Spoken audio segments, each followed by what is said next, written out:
Fala pessoal, sou eu de novo por aqui, o Jimmy do Método Jimmy Roller Coaster, e eu tô aqui hoje nesse vídeo para te mostrar as razões pelas quais nós estamos no melhor momento do Brasil para empreender. Eu sou empreendedor há pelo menos 10 anos e eu posso te afirmar que nós estamos na melhor era para o empreendedorismo. E a gente vai falar agora sobre tudo isso.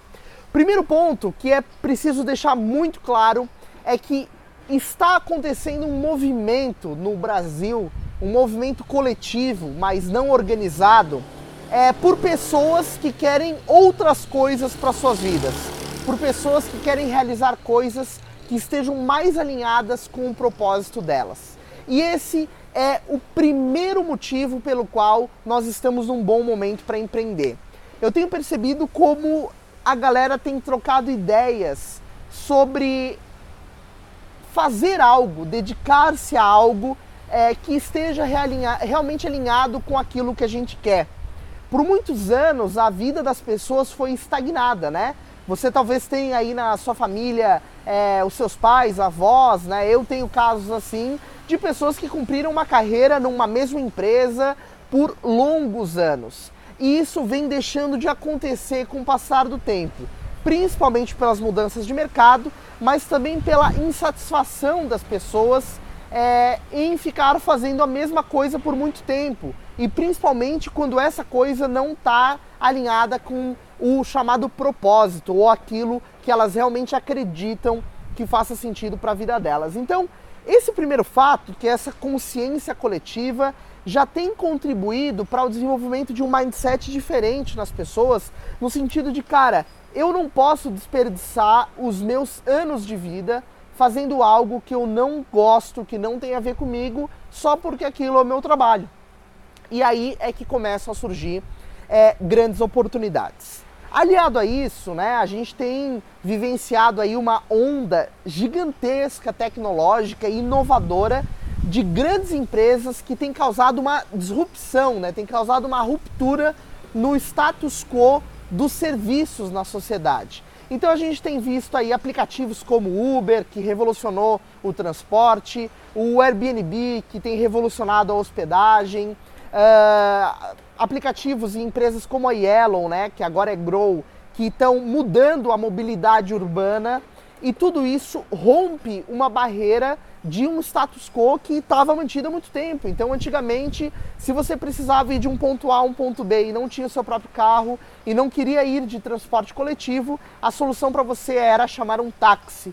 E hoje você pode chamar um Uber, pode chamar um 99, enfim, tem infinitas opções. O fato é que essa ruptura que está acontecendo por conta desses serviços, associada a busca latente que as pessoas têm por novas soluções, gera uma capacidade, uma quantidade enorme de oportunidades. Então você pega um aplicativo, por exemplo, como o dos patinetes lá da Green, né, e Yellow, que agora é a mesma coisa, a Grow, existem pessoas que podem prestar serviços para essas empresas na manutenção desses equipamentos e na recarga deles. Por exemplo, talvez você não saiba, mas você aí, ou eu, ou qualquer um que queira, pode se cadastrar no aplicativo da Green e recolher os patinetes num determinado horário, levar para a sua casa, carregá-los na energia elétrica e depois devolvê-los num determinado horário para que eles possam ser usados novamente pelas pessoas. Ou seja, tem gente que pode viver disso se quiser, né? Essa é uma nova oportunidade, um novo emprego, é algo que surgiu, gente, assim, há 3, 4, 5, 6 meses, né? Então é algo realmente muito novo. E esse efeito de borbulha no mercado, essa efervescência, está acontecendo realmente porque as pessoas estão querendo buscar coisas novas, coisas que tenham realmente muito a ver, que tenham sentido para elas, né? E aí surge um monte de oportunidades. Como é o caso do Uber, por exemplo, antigamente para você ser motorista de forma comercial, você precisava passar por uma série de burocracias, precisava conseguir uma placa de táxi, ou ir trabalhar com alguém que tivesse isso, ou enfim, né, passar por um monte de procedimentos até isso acontecer. E hoje, basicamente, você se cadastra num aplicativo, é claro, tem regras, como tudo tem que ter, mais você tem uma nova oportunidade de trabalho, uma nova oportunidade de emprego. Qualquer um de nós também podemos alugar um espaço ocioso da nossa casa através do Airbnb. E aí a gente vai estar prestando um serviço, e a gente não é hoteleiro, a gente simplesmente está aproveitando a ociosidade de algo que está sob nosso cuidado ali, né? Então realmente todos esses fenômenos, essa transformação da sociedade está fazendo com que cada vez mais oportunidades surjam e que principalmente a demanda por novos empreendedores também apareçam. Então, junto com esse aumento da disponibilidade de leitos nas cidades através do Airbnb, porque antes você contava com a capacidade dos hotéis e agora basicamente qualquer casa pode ser um local de hospedagem, você também aumenta a demanda pela quantidade de serviços relacionados ao turismo, seja de guia turístico, seja de transporte, seja de alimentação, e aí isso fomenta ainda mais o mercado de empreendedorismo, né? É preciso entender, né, ter muito claro que o empreendedorismo, ele acontece numa sequência lógica, né? O empreendedorismo ele não pode ser visto de forma isolada, ninguém empreende sozinho. Então, se você quer abrir, por exemplo, aí uma pizzaria, você precisa ter muito claro que fazer a pizza é uma das etapas da experiência pizza que o seu cliente vai viver. Antigamente, se você quisesse abrir uma pizzaria, você tinha que simplesmente ter um local, contratar o pizzaiolo, contratar um entregador, enfim, fazer tudo que era relativo à pizzaria. Hoje você pode abrir a sua pizzaria seguindo as regras, tendo um local adequado, pode ter um pizzaiolo, ou pode você mesmo aprender a fazer pizza, o que antigamente não era tão comum, a gente mesmo aprender a fazer as coisas. Então você pode ter a sua forma de fazer pizza. E aí você conta com um serviço de entrega como o Uber Eats, por exemplo, em que o entregador ele não é teu funcionário. O Uber Eats ele te presta um serviço, ele vem até a tua pizzaria, uma pessoa que está trabalhando com entregas através da Uber, coleta a pizza e vai entregar para o usuário. Então você só se preocupa em fazer a pizza.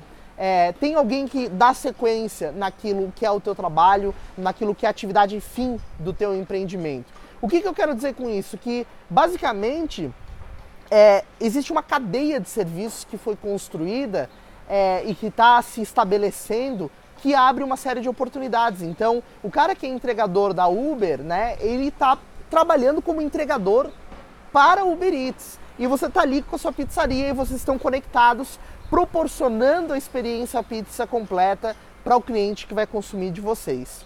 E aí isso abre uma brecha, um precedente ali para algo que eu realmente acho genial em tudo isso, que é o fato de que agora passou a existir uma relação consumidor-consumidor, o que antigamente era inimaginável, né? A gente só entendia ou conhecia ou admitia relações comerciais entre um CNPJ e um CPF, né? Uma pessoa jurídica e uma física. Mas agora isso está acontecendo de PF para PF. Então, você alugando um Airbnb, você é uma pessoa física, alugando através de uma ferramenta um espaço para outra pessoa física. Então, a plataforma ela está fazendo a mediação de uma relação consumidor-consumidor.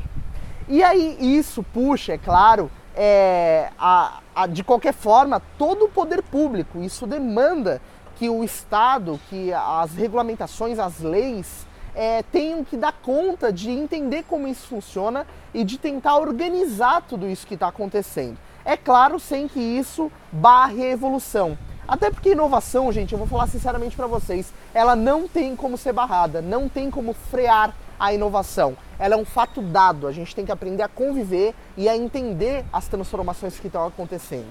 E eu falo desse relacionamento com o poder público com conhecimento de causa, porque eu estudei administração pública, então eu sei como funciona a lógica da máquina pública e sei o quão difícil é para a máquina pública conseguir acompanhar a velocidade com a qual as coisas acontecem. E aí uma série de polêmicas surgem, né? Como a questão das bikes elétricas e principalmente dos patinetes, lá na cidade de São Paulo, que foram proibidos, foram recolhidos, né? E aí está havendo toda uma discussão, um debate sobre como isso poderia estar disponível de forma legal para as pessoas, né? Dentro de certas regras. Você tem outras polêmicas que também são desafiadas pelo status quo dos serviços. Então, Quando você fala, olha, a Uber vai entrar aí na tua cidade, você está mexendo no queijo dos taxistas, né? E aí os caras também têm uma carreira, eles também têm um trabalho, também têm um serviço que precisa ser respeitado, tem uma trajetória, e aí a Uber chega e causa esse debate, né? Essa disrupção, e precisa acontecer uma série de ajustes, uma série de acomodações aí, para que todo mundo seja contemplado e a gente consiga perceber e entender uma nova forma realmente de conviver em sociedade, de trabalhar serviços, né? Isso é algo muito importante. Eu tenho visto muito que o governo tem tentado caminhar nessa direção.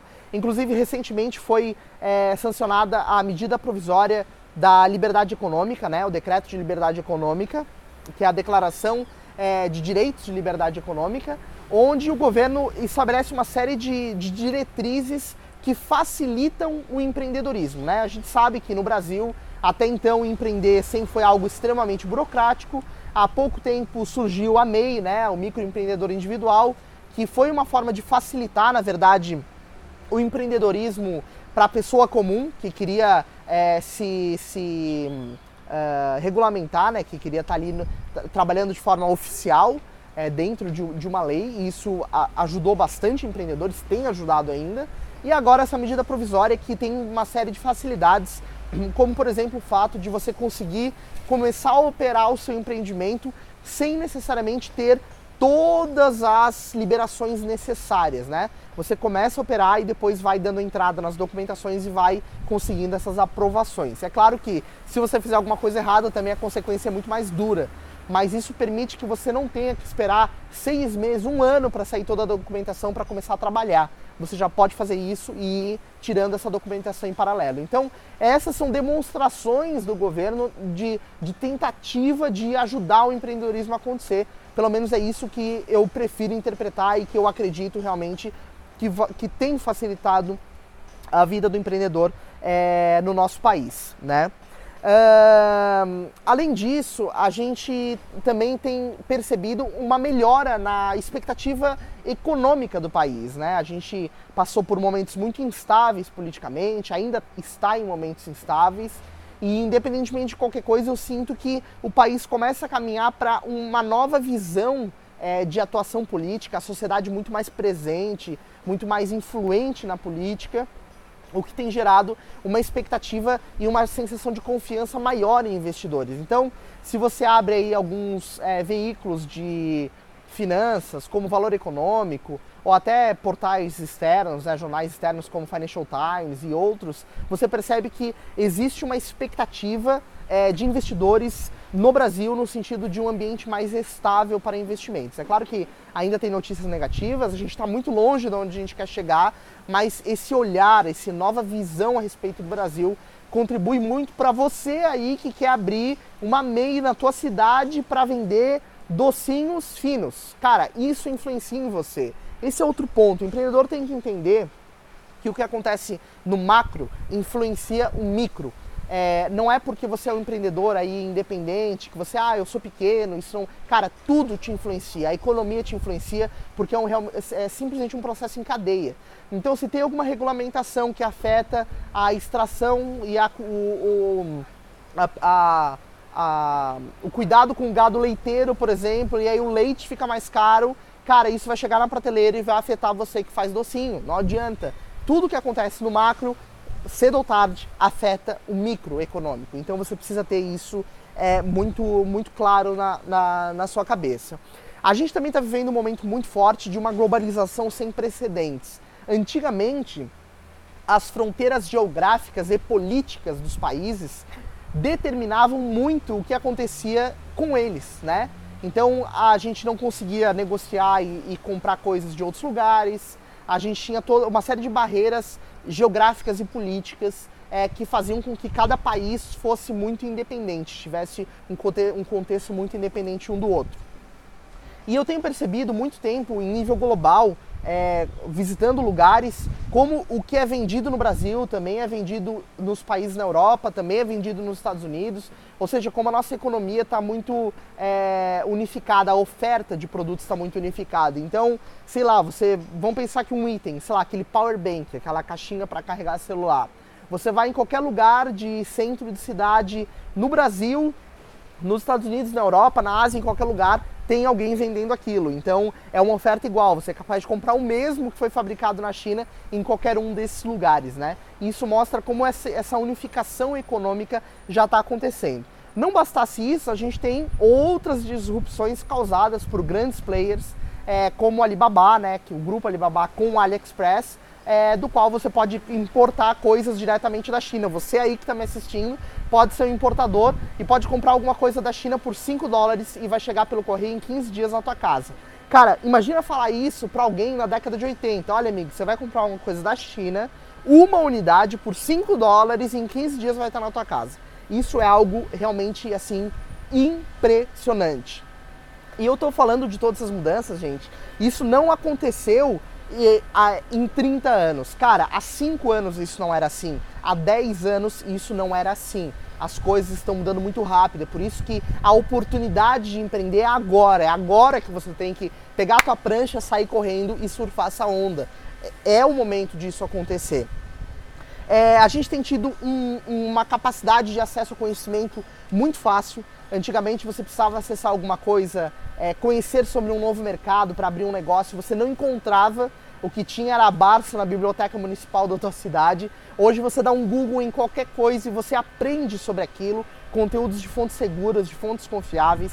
Esse conhecimento, esse acesso fácil tem trazido um ganho gigantesco para o empreendedor, porque se você demorava antes 1 ano para estudar matemática, hoje em 3, 4 meses você consegue se aprofundar de maneira muito rica naquilo que você quer conhecer, seja qual for o campo de estudo. A gente tem construído um senso apurado de comunidade, né? Eu tenho percebido como existem na internet grupos que discutem certas temáticas. Então, finanças, você tem lá os influenciadores de finanças, os caras que debatem isso. Thiago Nigro, Natália Arcuri, Gustavo Cerbasi falam de finanças. Empreendedorismo, você tem lá o Flávio Augusto, geração de valor, entre outros, né? Todos os tubarões do Shark Tank.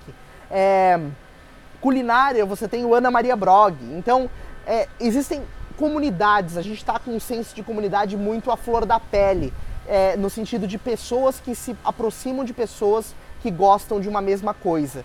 E isso abre um espaço para o empreendedor enorme, porque simplesmente você pode encontrar facilmente alguém que goste do que você também gosta e trabalhar para criar uma comunidade no entorno disso, no entorno do seu empreendimento. Eu acho que nunca a gente viveu um senso de comunidade num todo como agora, porque antigamente existiam as comunidades, as aldeias, os povos, mas eles estavam separados e agora a gente está dividido de novo em interesses, mas dentro de um mesmo todo, numa mesma sociedade. São pessoas com interesses em comum naqueles grupos, mas que interagem entre elas. E aí é que está a magia de todo esse processo, e isso faz com que a gente consiga também trabalhar em rede, né? Um ajudando o outro, um potencializando o outro. Você começou um projeto, alguém que viu do outro lado do Brasil, gostou, te ajuda a fazer aquilo chegar mais longe, te ajuda a divulgar, porque as pessoas elas estão empenhadas em trabalhar de forma colaborativa e em rede.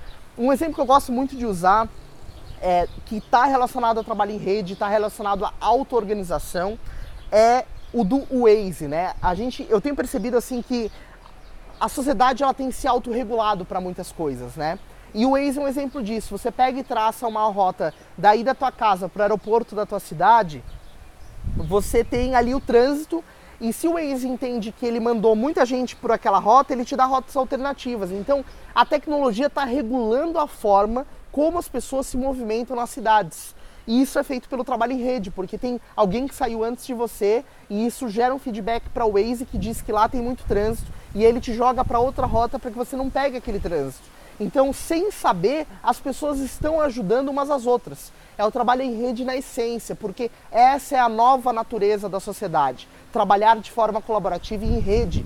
Mesmo que a gente não perceba isso está acontecendo e isso é inevitável.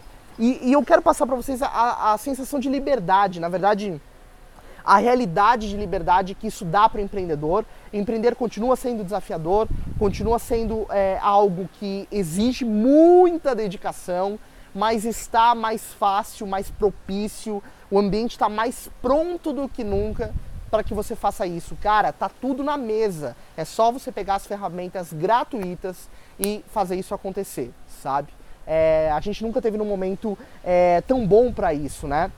Essa igualdade que existe. Então, você pode abrir um canal no YouTube, que é o mesmo canal do YouTube que o Donald Trump usa, que o Obama usava, ou usa ainda, ou que uma grande empresa, que a Disney, que a Coca-Cola, que a Nike usa. Você pode acessar as mesmas ferramentas. O teu Instagram aí que está aberto na tua frente, ou esse vídeo aqui onde você está vendo, é a mesma visão que a celebridade que você tanto ama usa para se informar também, é a mesma coisa, todo mundo tem as mesmas ferramentas. Então isso democratiza, isso faz com que você tenha na mão a mesma capacidade de produzir algo diferente e de chamar a atenção das pessoas. E isso gera uma motivação coletiva por fazer a diferença, que é incrível. Então eu queria passar isso para você, espero que eu tenha te convencido que esse é o melhor momento para empreender, é o que eu acredito, eu estou trabalhando para isso. O Método Jimmy Roller Coaster é um projeto totalmente focado em empreendedorismo. Eu desenvolvi um e-book de mais de 30 páginas com os 10 primeiros passos práticos que você pode dar para começar a empreender hoje. Eu estou disponibilizando isso gratuitamente, justamente porque eu acredito que isso vai fazer diferença na vida de empreendedores. É só você procurar o link que está em algum lugar, se não está aqui na descrição, está no meu Instagram, @MétodoJimmy. É só ir lá no @MétodoJimmy, link na bio, tá lá o link para você baixar o e-book de graça. Pega aquilo, executa, usa aquilo como caminho, como mapa e começa a empreender de uma vez por todas. Eu também compartilho muitos conteúdos em áudio no Spotify e em outras plataformas. Pesquisa aí na tua plataforma de podcast favorita, Método Jimmy Roller Coaster, que você me encontra lá. E acompanhe o meu trabalho, porque eu compartilho conteúdo de empreendedorismo todos os dias. Beleza? É isso aí, a gente se vê no próximo vídeo. Valeu!